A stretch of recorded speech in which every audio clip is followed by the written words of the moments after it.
Thanks for listening to another episode of Ceasefire Podcast. This is episode 5, and we're asking the question, should you love your country? Which is a weird question, to be fair. Are you allowed? Should you love your country? We're going to be walking through what does it mean to love your country? Why do we think this needs to be discussed? And there's almost two sides in this discussion, in this narrative of love of country goes way too far. Maybe people are sort of reacting to that and almost being anti-country. This is not exclusive to America. So, Andrew, love of country, you brought this one to me. You thought this one up. You texted me and said, I think this is what we need to do. We have some other ones that we've mentioned in previous episodes that we're still planning on doing. There's one about technology and social media. So we'll get to those if you're chomping at the bit. But he brought this one to me, and I thought this is a good one because especially kind of the tribe we come from can get a little crazy on this one. And so what do you let's start with defining it. What do you think love of country means? What is this? Well, let me talk about why I brought it up first. I guess that's appropriate since you mentioned it. This is one of those topics, kind of like the last episode, that I would never have imagined if you asked me 5 years ago, 10 years ago, if putting stock in or pride in being an American would become a divisive thing in our world. I just never would have believed it. And yet it has become a partisan divide. The idea of what does it mean to love being an American, or can you do that? Yeah. In the current state of things, correct? Yeah. And like so many other issues, it's been very politicized, the idea itself. And there are two very distinct and separate and divided camps on this topic. And it's relevant for me. I guess I should walk through a little bit of a history lesson here. Just personal history lesson. I always prided myself on being an artist and on being a little bit more progressive than the conservative crowd, especially in faith-based circles. And so I always came from the angle of questioning, if you call yourself a person of faith, a Christian, is it mandatory that you are conservative or a Republican? And it seems that there was such a large segment, traditionally, especially in the last several decades, of the faith-based culture, Christian culture, that would say yes to that question. You absolutely have to be a Republican. And I always questioned that. And so I always played the devil's advocate and coming from that perspective, right? And now we've seen just thought processes and tribalism make this, again, topic so hot buttony that I feel like it's very important to discuss now. And I have come to question my previous position on things more in recent history, just because I think that there's been a lot of flip-flopping and there's been a lot of polarization that's driven people further and further apart on this. And so in line with what we're trying to do here on this show in general, I feel like we can ask some very relevant questions and make an attempt to deconstruct the partisan divide about these things and maybe come to a healthier conclusion about this. Right. Not just as people of faith. Again, we're not just, quote unquote, marketing this show to people who would align with our worldview, but the goal here is let's try to really look at why this is so divisive right now to talk about, and maybe get everyone to drop their guns a little bit on the topic. I feel like that's a good starting point. So you asked, is it okay? Well, the question is what to start with? Boil it down here. Where do we want to go here initially? Yeah, I think love of country morphs beyond love for many people. And that is what a lot of folks are reacting to. So if we were going to define love of country for this discussion, I mean, a very basic definition would just be that you have an appreciation and awareness and an allegiance and a love, like a very affectionate almost feeling for where you live. And I think in a microcosmic way, people feel this about their hometown, about local sports, about the local fare, the food and the people and the customs. But when you sort of mushroom it out and you look at the country and you say, well, what does love of country mean? I think very practically, that's what it was always about. We live in such a great land with all these freedoms. We should really appreciate those things. I think those are good messages to send to children, especially if you're trying to foster empathy for others, because some countries don't have the freedoms that we do. They don't have, even when the economy's at its worst, we still have a pretty good functioning economy. Now, it's not without its flaws and not without its criticisms, but I think that's what it was sort of born out of, the idea that you can love your country and have it be a good thing.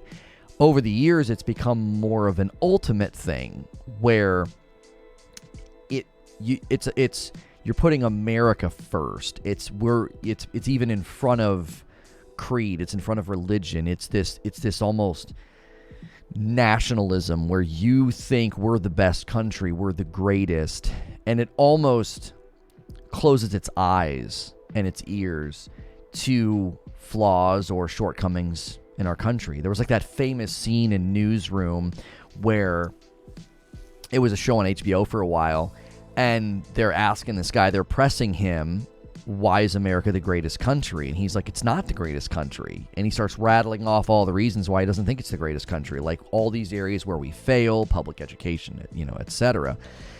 And I think that's very jarring to people. And that's where I think some of the divide on the topic has developed, is people think that if you're critical of areas where America might be weak or failing, that you're being anti-American. You're disrespecting the troops and what people have done. It's like, I actually think we're honoring and respecting those who came before us and fought for what we have now by saying we can always do better. We should always be assessing how the country's doing. So that's where I think it's become divisive, because instead of being something that is about appreciating and being aware of the privileges that we're afforded where we live, it's more about this extremism of almost worship, like this is their God, this is their religion, it's America. And then there's always that equal opposing force that feels like they have to go in the other direction. So what ends up happening is, and I feel like every time we deconstruct or break down these situations, you notice that people feel they have to push farther and farther to the fringes, which is where you really start to get the extremism, and you now have almost people who speak about the country with a distaste and a cynicism and an anger and a hate to sort of counteract what they see the other side doing. And both sides are doing that, and we should probably ask the mirror side of this question as well. Is it wrong to hate America when you live here? Is it wrong to want to rewrite our history or redefine our history or do away with a large segment of the belief structure of the people that founded the country? That's the other side. So we have to look at both sides of this idea or this question and make an attempt here to find the healthy spot again, right? So what does it mean to love your country? I would say, let's look at the facts of what America is. And we're not just asking this question if there's an international listeners present and digesting this episode. We're not just asking this question in the sense of, if you live in Germany, is it okay to love Germany? If you live in Denmark, is it okay to love Denmark? We're asking this in terms of America. So we're asking Americans this question. Mm-hmm. And America, if we're looking at the facts, has a very unique place in history in terms of a society. There are certain things that are experimental, that are young in terms of the age of civilization and the age of, in comparison to other countries. America's an experiment. We are doing things and have done things here that have never really been done in the history of man, in the history of Western civilization. And when you break it down, the things that make America what America is are the pieces of paper that defined our country, that Declaration of Independence, the U.S. Constitution, the Bill of Rights, the Founding Fathers documents that were written up as a means to secession from the motherland, England, to define what they hope to be a new place in a new era of thought in Western culture. And ended up being the foundation for a country that has been supremely successful in what it's set out to do, and the foundation for an ideology which has served as a mantra for those that are seeking something that is different than a lot of places throughout the world, a lot of countries throughout the world. We have staked our claim on ideas of individualism and freedom of thought and entrepreneurial dreams. There's a catchphrase, the American dream. What is the American dream? It's the idea that you can start over, start fresh, start anew, carve your own path, stake out your claim, and build a life for yourself and your family under the banner of independence, and doing what you want to. Pick an area of commerce. I want to start my own business and start a bakery in Montana. You can do that. You can move here pick a country and buy a piece of land and start a business, and you have every chance that everyone else does in this country, for the most part, to be successful at that thing. And you can't do that. If we were to just, pick up our camp and move to China or move to Norway or move to South Africa, we wouldn't be afforded the same opportunities. So we call it the land of opportunity because the way we structured our society here is a unique experiment that's meant to give the individual opportunity. And those are the things that traditionally we've taken pride in. And I don't think any of those things, I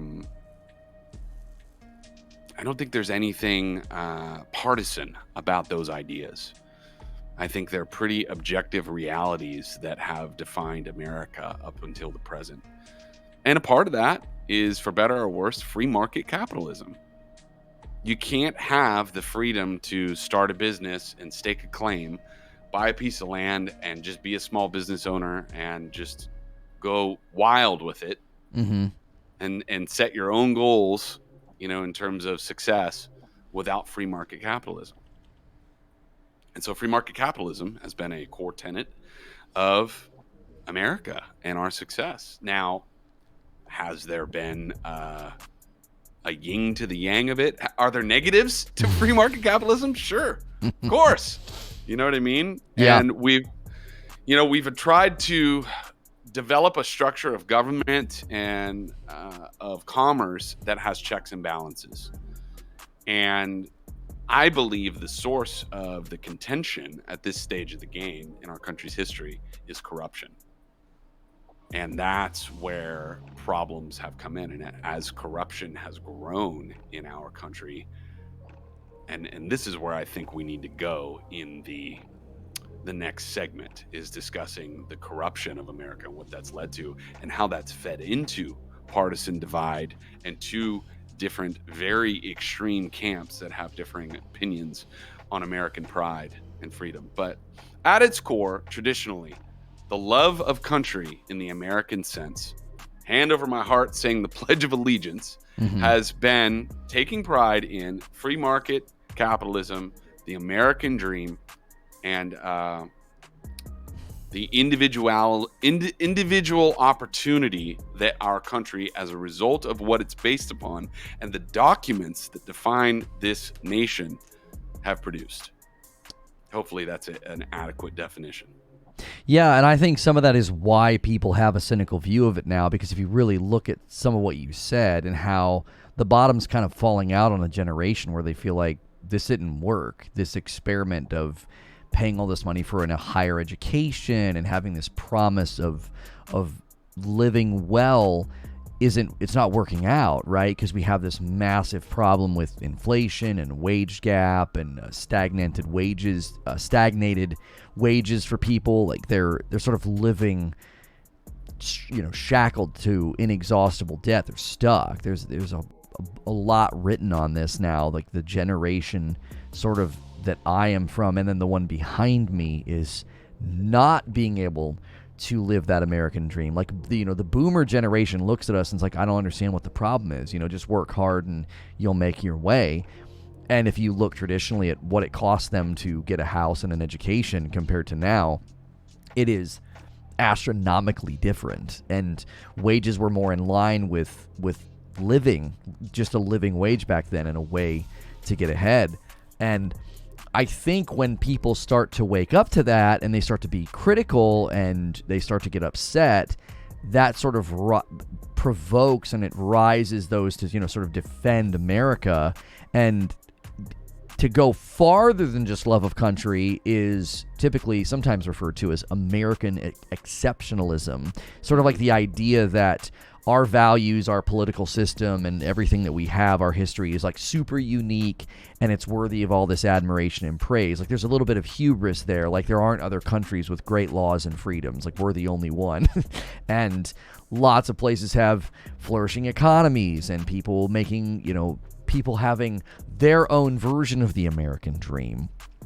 And that, I think, is difficult sometimes for people to understand, because the world seems so big but also so small, because you see the news cycles and you see what's happening all around the world, and it almost can be sort of daunting.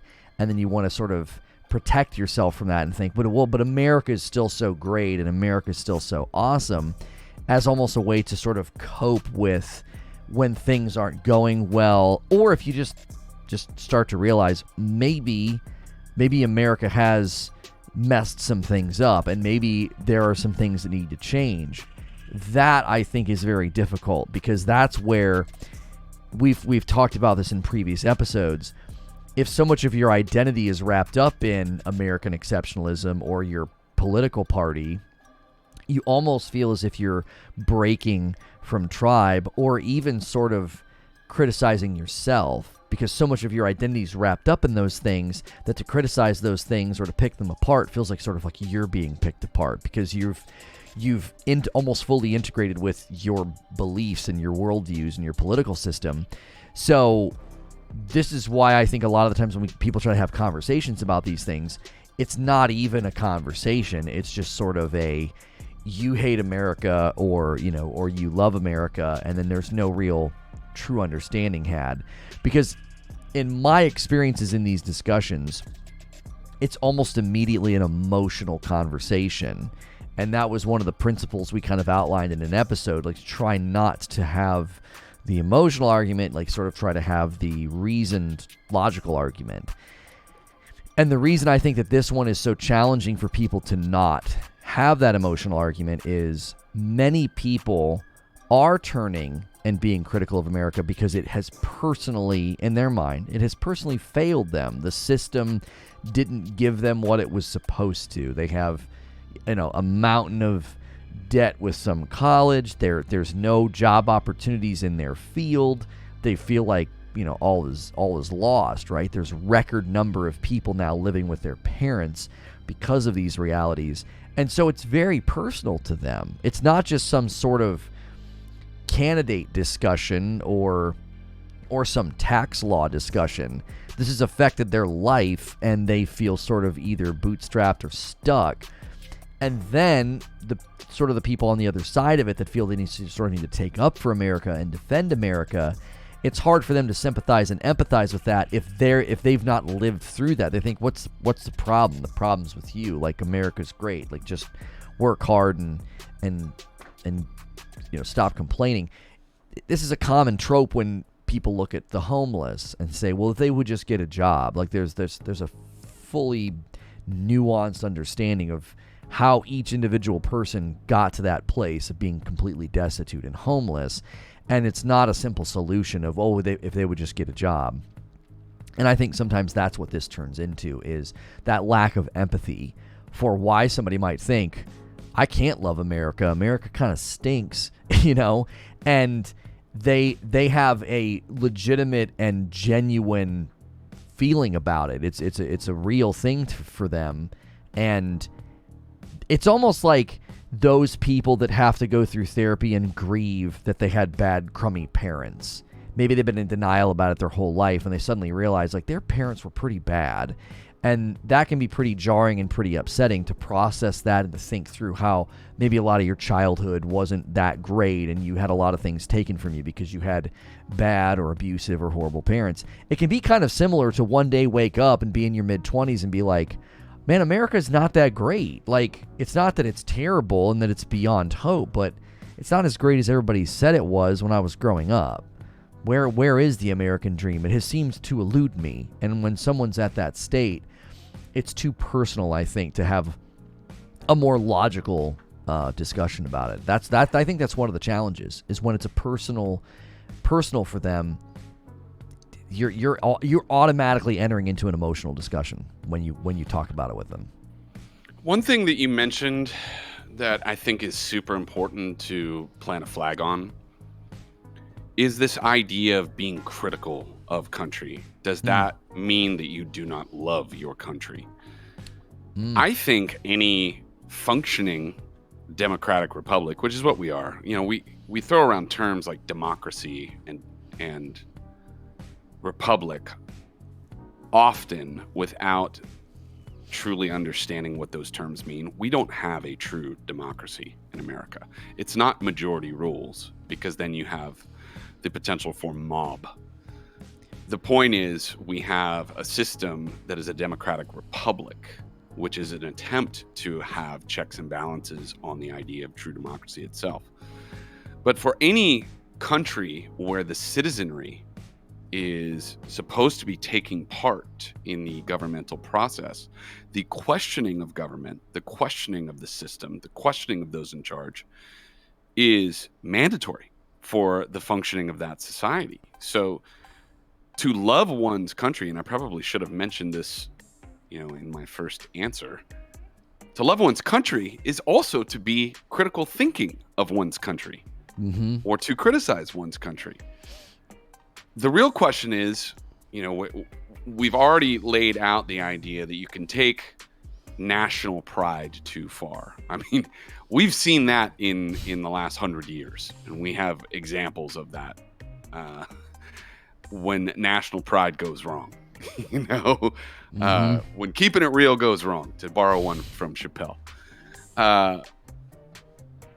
You can also take the criticism of country too far. Sure. And we can get into a discussion in the next segment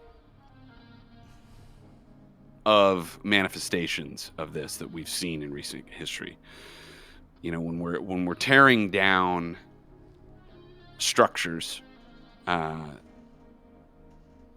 of government and system, and we're tearing down literal structures, statues of formerly respected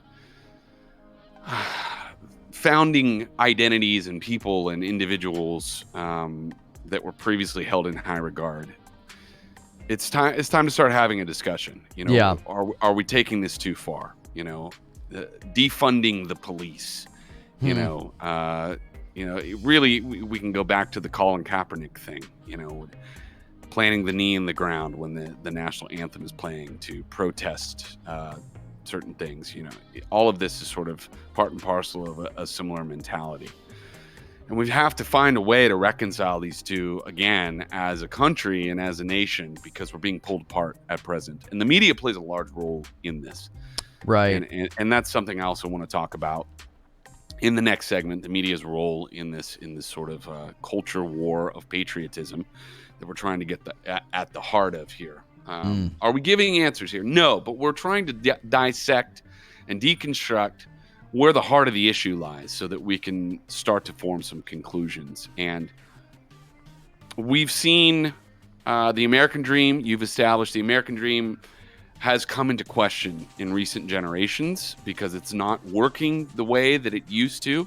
Mm-hmm. And we've seen corruption gain a lot of momentum in every facet of our society, which is, I believe, getting into a chicken or the egg argument here.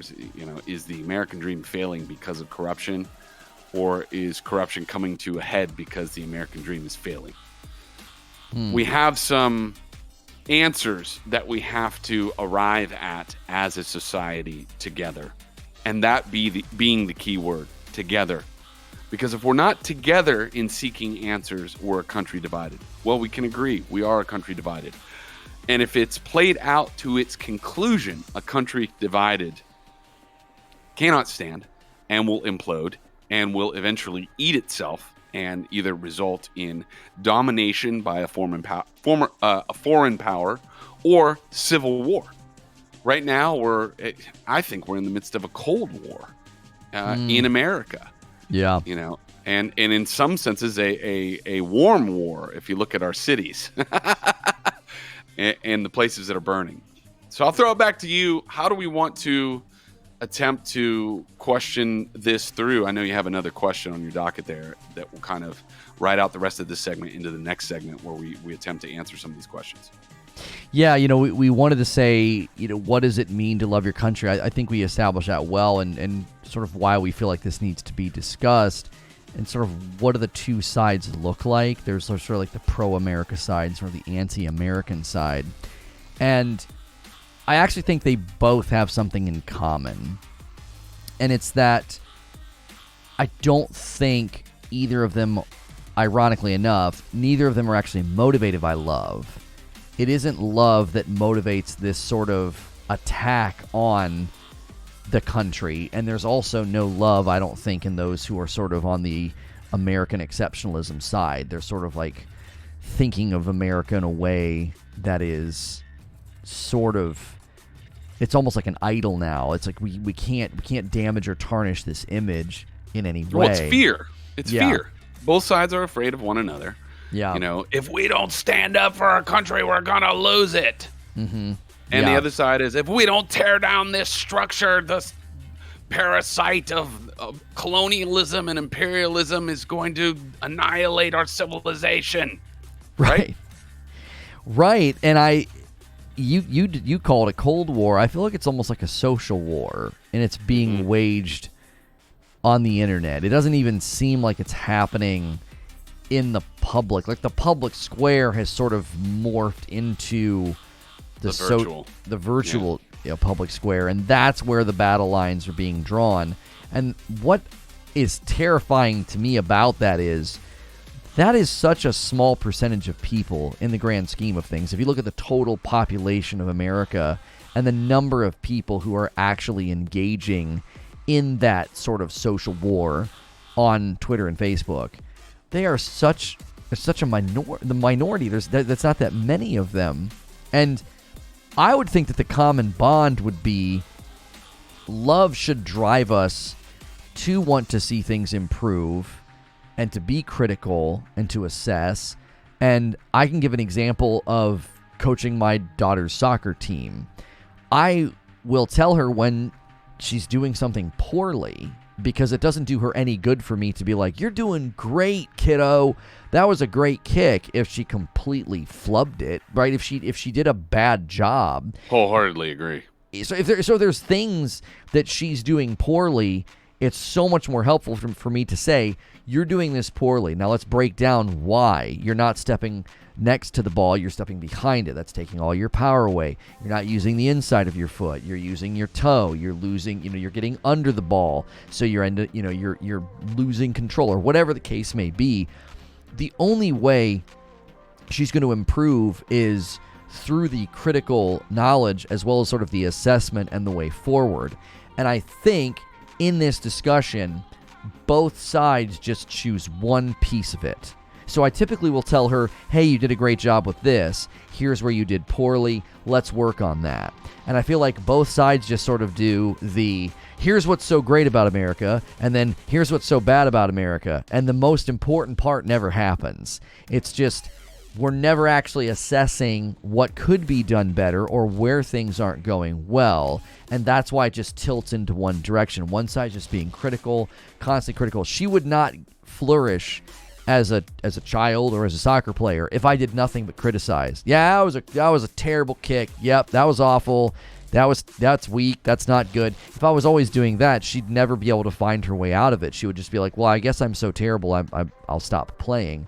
And then also, if I was just doing nothing but lauding praise on her, she would, in a similar but very different way, she would flounder as a player. She'd go out there and think she's just going to crush it, and she would just get dusted. So that's what I think people need to see, is that if we've got these two sides that are sort of falling into these camps, these identities, is that you're not achieving the thing that you're setting out to do.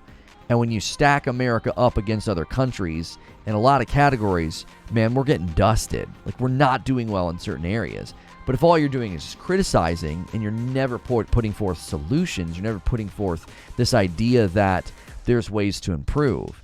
And I think we touched on this in an episode where so much of the new era of thinking is about self-fulfillment and self-actualization, and it's so self-focused, it's making demands of the country that is for them. And if it doesn't do those things, then that's a problem. And that's not others' focus. So I don't think you can even use that as a framework to better the systems and better the country and to better these situations. It's so self-focused that it'll just fold in on itself. I think the only way forward is for it to be an others group focus. It has to be good for the group. It has to be good for the whole. And when we're this divided, you don't want it to be good for the whole. You just want it to be good for you or good for your side. That's absolutely destructive, which will fundamentally lead to some version of, like you call it, like a civil war. I don't think it'll be happening like it did in the traditional sense. Like, we're running around in, red coats. Muskets. And muskets. Right? We're not going to actually have a bloody civil war. I think it'll be one of... At some level, it could be that you'll just start to see states want to say, we kind of want to do our own thing. We don't want to be a part of this anymore. It's too toxic. It's too caustic. We want to run things on our terms. That's kind of where I see things headed, is a rejection of that federal oversight and control, and states are going to be like, you know what? We're just going to secede. That would be, I actually think that's probably the fever pitch that we hit, is that some state, Florida or Texas, will just be like, we want to secede because this is getting bonkers and we want out. And with how sharp these dividing lines are, I think the other side would say, good riddance. We don't want you. Like, that's ultimately what I think it would turn into. And I don't know what that timeline looks like, but I feel like that is at some point the destination. That's the fracturing point where some of this happens. And that gets really interesting, because then it's no longer love of country. I guess at that point, it's love of your state, which anything can be loved too much. You can love your spouse. You can love your job too much. Your dog. Your dog.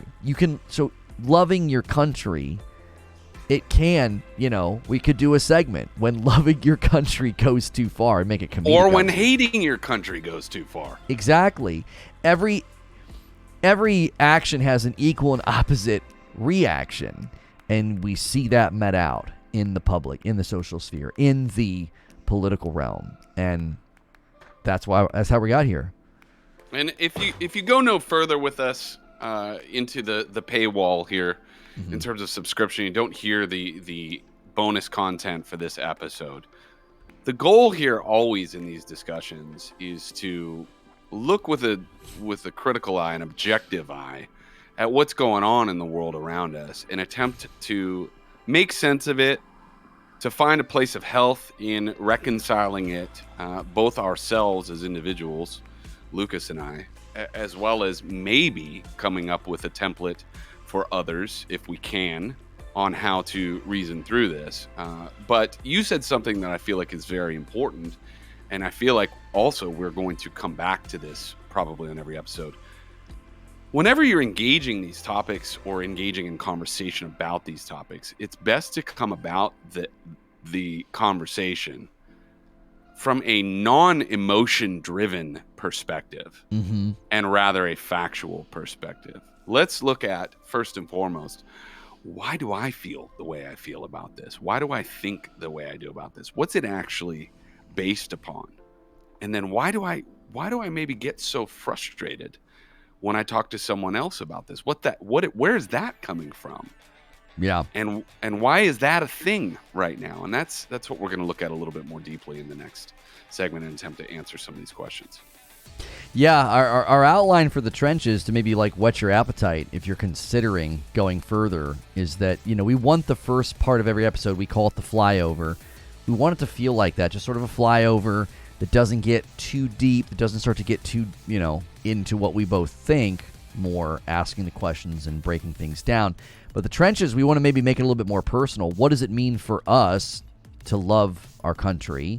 And then we want to sort of break down the two categories. How do we confront tribe when we feel it goes too far in one direction? Because there are some churches and sections of Christianity now that are going way too far in, nationalism and political realms, but also in the other direction. How do we engage with the other extreme, the people who are sort of anti-American, like they're going in the other direction? How do we confront and engage folks that have gone into those lanes? That'll be on the trenches. That's where we're headed next. So if you've enjoyed this episode, we hope you enjoy the next episodes and all the future episodes, but we also hope you come with us into the trenches and the debrief. This has been episode 5, Should You Love Your Country? We're not done yet. We'll see you on the other side.